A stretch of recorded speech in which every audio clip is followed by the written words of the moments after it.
Welcome to the Offshore Club's fun-filled, fact-filled, fast-paced blockbuster podcast, Open Mike, with Mike Cobb. For more than 20 years, Mike has worked and lived in Caribbean countries from north to south and the Atlantic to the Pacific, where the sun never sets on the good life at a great price. And now, here is your offshore ambassador at large, Mike Cobb. Hi, this is Carter Clues, and welcome to Mike Cobb's Offshore Investment Report. Today's show is absolutely spellbinding because we're going to talk about a topic that I know everybody has an interest in, Bitcoin. We're going to talk specifically about the world's only Bitcoin community, with which Mike is intimately involved, and then about his very, very insightful views on Bitcoin in general. So welcome to the offshore entrepreneur, Mike Cobb. Mike, how you doing? Hey, good, Carter. Always good to be with you. By the way, I thought every program that I was on was spectacular. Everyone has been. That's why I was so confident in saying that. Exactly. Precisely. Precisely. You notice I got my Coffee with Carib Carter hat on in order to give myself a plug. Folks, every Monday at noon, Coffee with Carib Carter at offshore.club. Okay. Back to Of course you plugging yourself. By the way, I love that hat. It's cool. That's a great hat. You know what's so funny? I'll make this quick. What's so funny is this hat, which is my Coffee with Caribbean hat, obviously, I bought in Marlow, West Virginia at a 7-Eleven. Yeah, they're dreaming of Caribbean in Marlow, West Virginia. Then you know we got a lot of business. A lot of okay. Yes. Okay, Bitcoin Beach, El Zonte. Let me show some pictures to people, folks. El Zonte. This is the world's first entirely Bitcoin economy community in El Salvador. Here are the folks at the store shopping, right? Mike, all this is going to look familiar to you. Yeah, that's right? great. Yeah. And here, I'm sure you've bought coffee here with your Bitcoin, right? Yeah. All right, folks, that is not only is El Zonte Bitcoin Beach the world's first revolutionary first Bitcoin community, but it also is a Mike Cobb community. Mike, how did you get involved with Bitcoin Beach, El Zonte in El Salvador? And what can we look for? What's it about what we can look for there? Sure. Well, you know, we've been taking Bitcoin for about 5 years now, and crypto in general, but Bitcoin mostly. And, you know, because we've been taking it for a long time, we started to get notoriety in the crypto community. Hey, here's a really cool development company. They're taking crypto, right? And for a long time, we were the only developers. Now we're one of a very few developers, but we were certainly the first developer in Central and South America to take crypto as payment for a property. And again, so we got a lot of notoriety. So last June, I was speaking at the Bitcoin conference in Miami, huge event, 13,000 people. Right. And on the second day of the event, you know, we were busy. Oh my gosh. Like we had the only offshore development. Like there was one condo project in Miami, and then there was us talking about real estate overseas, right? We were 6 deep all day. And so whenever we get really busy, what I do is I step out of the booth, and then I kind of work the backside of the crowd, keep people warmed up until they can work their way to the front to talk to a property consultant. Well, this guy comes up on the second day and taps me on the shoulder. He says, hey, I was here yesterday, saw your booth, you know, went home, did a little research. You know, I have this piece of property in El Zonte. Would you be interested in looking at developing it for me? I'm in the food business. You guys are developers, and you checked out pretty good. I said, sure. I said, what's your name? Mike. My name's Mike. So 2 Mikes. We're hanging out talking. Mike Peterson, right? Yeah, Mike Peterson, exactly. But at this point, Carter, I had no idea who this guy was. So I do my normal thing. All right, great. You have a piece of property? Send me a copy of your title. Send me 3-4 low-res pics. Send me a map or 2, whatever. Just the basic stuff. And about 90% of the people that I say that to disappear because they don't have title. I don't know. They can't follow up, just whatever it is, right? Right. So this was Saturday. Tuesday morning, my inbox, boom, boom, boom. I'm getting like 5-6 emails from this guy. I'm like, all right, good. Open it up. He has title to the property. Beautiful pictures. He has some maps, blah, blah, blah.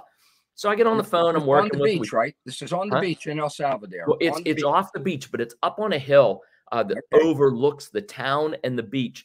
Carter, this property is the best developable property I've ever seen in my life. It's like a bowl, but it's a gentle bowl. A lot of properties in Central America, they're steep, right? I mean, they're really steep. Right. This one's like this, right? And it's tilted this way. So every single home site has an ocean view. I mean, it's spectacular. But Carter, 6 weeks goes by. I get a letter of intent, like the framework of the deal put together. I hand it off to Joel. I mean, Joel and I, my business partner, Joel. Anyway, so my business partner, he and I are talking about what the deal is. I'm going back and forth with Mike Peterson. Finally, I hand it off to Joel. Okay, the deal's done. Here's what Mike and I have agreed to. The next morning, I get a call from Joel's secretary, and she's like, Mike, do you know who you're working with in El Salvador? I'm like, yeah, Mike Peterson. She goes, yeah, but do you know who he is? And I'm like, no, not really. She goes, he's the godfather of Bitcoin in El Salvador. That's right. But here's the really cool thing, Carter. Here's a guy who is truly the godfather of Bitcoin in El Salvador. He's the guy that got it all started in El Zonte.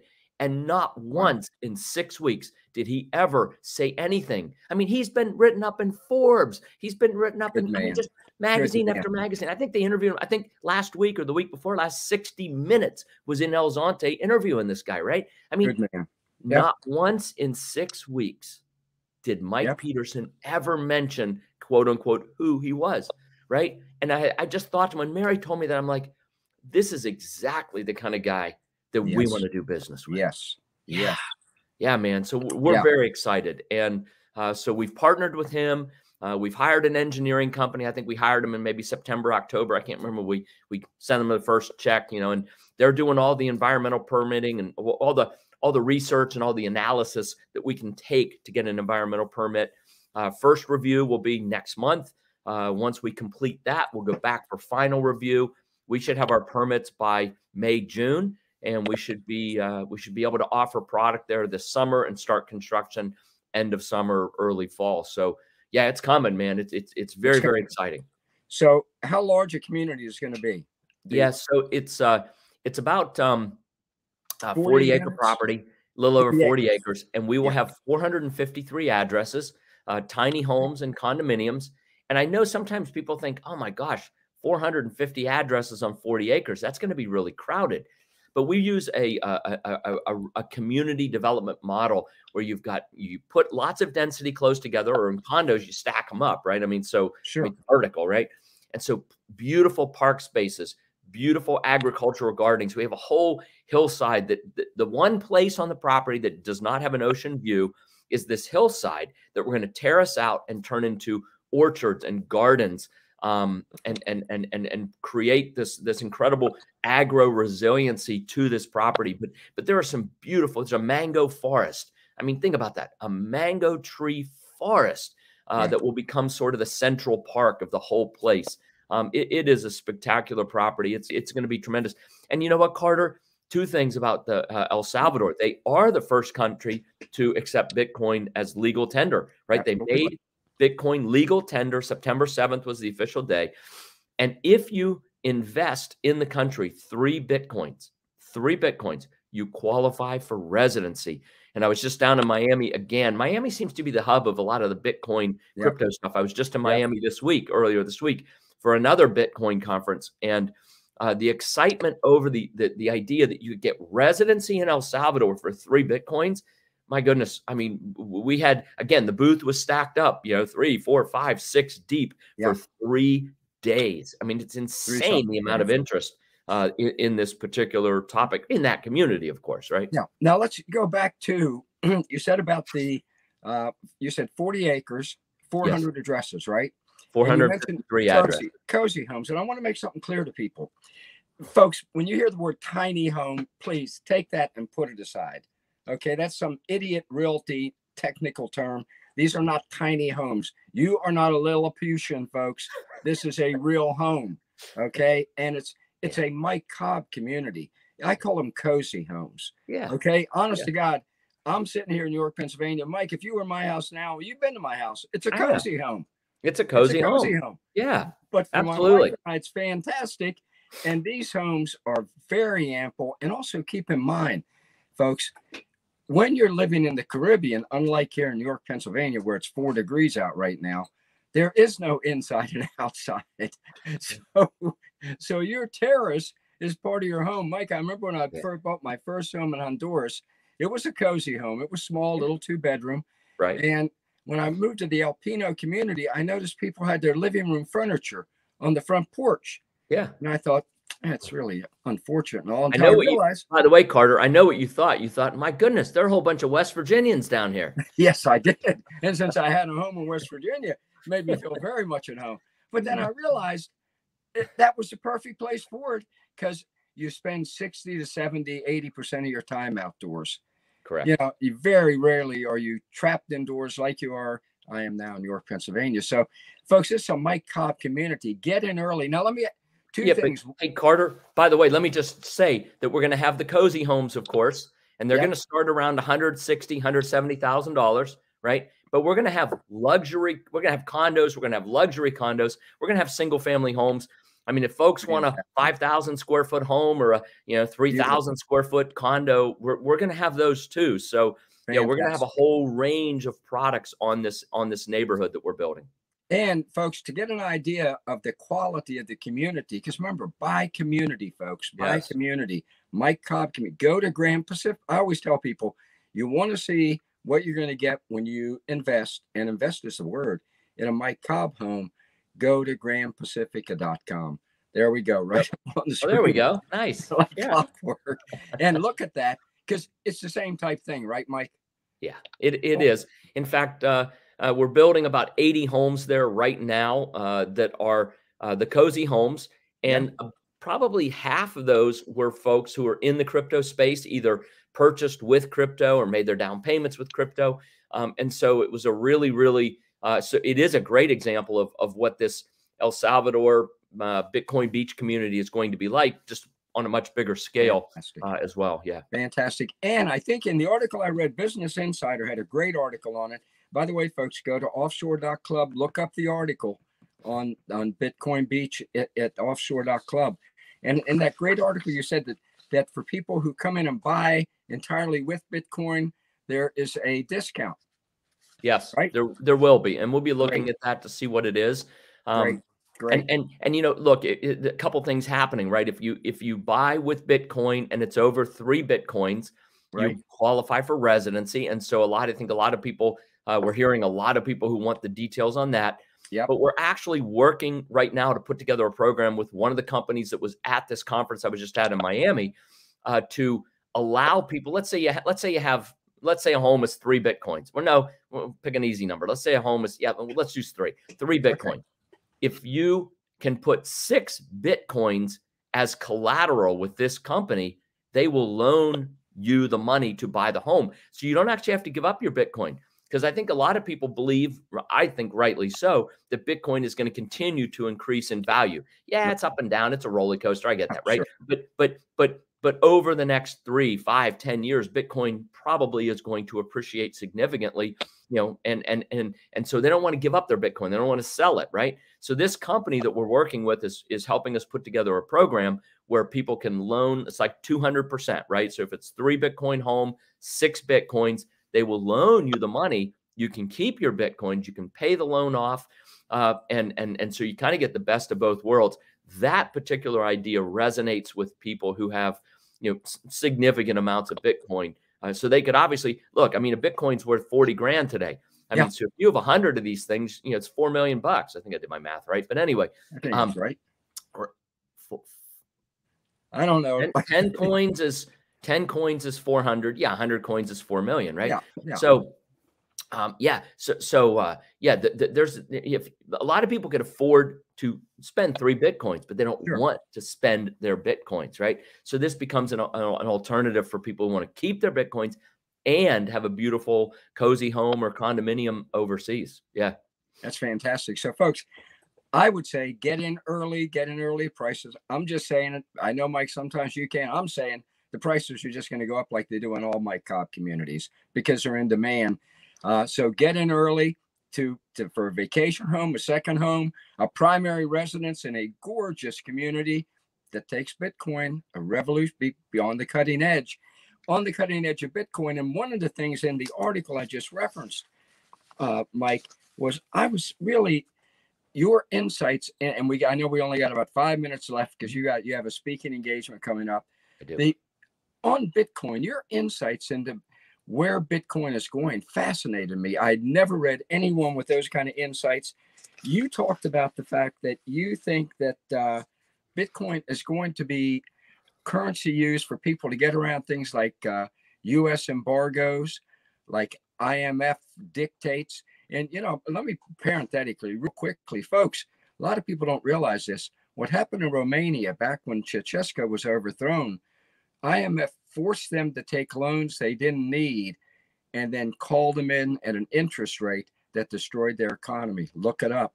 So when you said in this article, it's going to give people a way to get around IMF dictates, U.S. embargoes. Can you elaborate on that just a little bit in the time we have left? Sure. You know, Carter, old guys like you and me, we've we've always looked at gold, probably, or silver, well, metals, right, as our inflation hedge, as sort of our doomsday stash, right? And I still think there's a lot of wisdom in that. By the way, it's not an or thing. To me, it's an and thing. But the younger generations, certainly millennials and younger, Right. have cryptocurrency, you know, sort of as what they see their hedge, right? Their inflation hedge, their doomsday hedge. The sad thing is unlike silver and gold, which are very limited, palladium, platinum, so you got like 4 metals, right? And I guess maybe it's true in the metals too. I mean, there was this whole big thing, I don't know, a decade or so ago. People were buying all these rare earth metals, and, like, you know, it was very speculative, right? They were buying them on speculation. And I've personally have never wanted to own precious metals as speculation. I've always seen them as a hedge, right? Yep. And I think the folks then in the crypto space who are buying all these wacky coins, this new coin, that new coin, blah, blah, blah, you know, okay, if you're a speculator, great, speculate and have fun with it, and hopefully you make a lot of money. But I think at the end of the day, something like a Bitcoin, an Ethereum, right? Solana, there are a few coins out there that I would call the mainstream coins, the gold, silver, platinum, and palladium of the crypto space. And to me, those coins, and there'll be new ones in the future too, I'm sure, but those coins will do very, very well as an inflation hedge, as a doomsday hedge, as things go, because at the end of the day, it is totally decentralized. It's DeFi. You know, these Bitcoins reside on 200 million computers around the world. They're unalterable, right? I mean, you could alter one on one computer, but the other, you know, 199 million computers out there, like, they didn't alter it, right? And so I think people really like the permanency of the blockchain. And by the way, the blockchain is really in its infancy. When we start to lodge property titles, car titles, any kind of titles, right? We start to lodge titles on the blockchain. We start to lodge contracts on the blockchain. They become permanent and unchangeable. And for you know, U.S. and North America, that's an important point, but it's not, you know, it's not super important. But in developing countries where lots of things are fungible, everything's fungible, right? You know, all of a sudden you lodge a title for a piece of property on the blockchain, nobody else could sell it ever again. I mean, you know, you can't change it. No government official can go, oh, no, I'm the owner. Oh, my brother's the owner, whatever it is, right? I mean, that kind of crap happens. I mean, not very often. Truly, Carter, you own property overseas. I've been developing overseas for 26 years now, right? If you do it right and you work in the right spheres, that doesn't happen. But it does happen if you're, you know, if you're working with shady people, you know. So I think the blockchain, as it evolves to hold contracts and titles and other things that need to be permanent, other electronic documents that need to be permanent and transparent, the blockchain is going to be powerful. And because you've got, you know, a lot of the blockchain built on Ethereum, you've got the, you know, the coins like, you know, Bitcoin that have been around a while and really are the, you know, I would call the stable backbone of cryptocurrency. Yeah, Carter, it's exciting. It gives people options. It's the hedge against inflation. It's a hedge against governments who want to print trillions and trillions and trillions of dollars. And fiat. Yeah, I put up a slide in Miami this week, and it was the value of the U.S. dollar since, I think, 1860. I can't remember, and it went from $100 to $3.06 today. And I looked, and the exact opposite on the other side of the slide, I had the value of Bitcoin in the last 12, 13 years from, you know, pennies to, you know, $40,000 or whatever, right? So I'm sorry, let me do it in the mirror here. One thing was going down, right, or whichever way. The other thing was, it's like this. We got the picture. You know, my IQ's too low to figure that one out. But the point is, the dollar one went to almost zero. The Bitcoin one went up, right? And so I think that's what people have to be concerned about, is the value of their dollars. As it's not just the US, it's the, it's the Europeans, it's the Japanese, the Chinese. I mean, what's the solution to the problem? Print more money. But we all know where that takes us, right? Yep. It takes us to Iraqi dinar and Zimbabwe $100 trillion notes. And I mean, right? I mean, people just lop off the zeros. Republic. Yeah, huh? Absolutely. Venezuela, Weimar Republic. It just can't keep up. And so, right. But Bitcoin, 21 million coins, about 18, 19 million of them out. That's it. Like, it's fixed. It's fixed. Yeah. Yeah. The Fed just no government controls it. No government benefits from doing anything with it, right? That's so it. you take the printing press out of the hands of the politicians, and you just say, here it is, use this as currency. And coming back to El Salvador, what's really exciting is that as a country, Bitcoin has become transactional. Yes. You showed those slides. I did. I mean, you go to the coffee shop and you buy a coffee, and whatever, $3 coffee. Well, in El Salvador, $1 coffee, right? $1.50, right? But you do. Yeah, right. Or a bottle of water, right? I bought a bottle of water that was 50 cents. We bought like 6 of them, right? And Mike Peterson was there, and he took out his phone, and boom, all of a sudden, this 6 bottles of water did it over Bitcoin. I mean, you buy a Snickers bar, it doesn't matter. Buy a papusa. That's what you need to buy in El Zonte. You need to be buying papusas. They are so good. That's the local Salvadorian street food, but my goodness, they are delicious. Yeah. Well, it's fantastic. And I know you got to go. You have a speaking engagement. Folks, this is one of the most important podcasts you're ever going to watch. You have just heard the future foretold by the man I call the offshore oracle. Okay. Mike Cobb. Mike, great stuff. Thank you, folks. Go to elzonte.com. Go to offshore.com, offshore.club. Go to ECI Development.com. Follow all of this, because this is where the future lies. Mike, thank you, sir. Thanks, Carter. Have a good one. It's always a pleasure. And folks, thank you for joining us. This is vital. This is the future. There's a sea change coming, and you want to ride the crest of that wave. Thanks for joining us.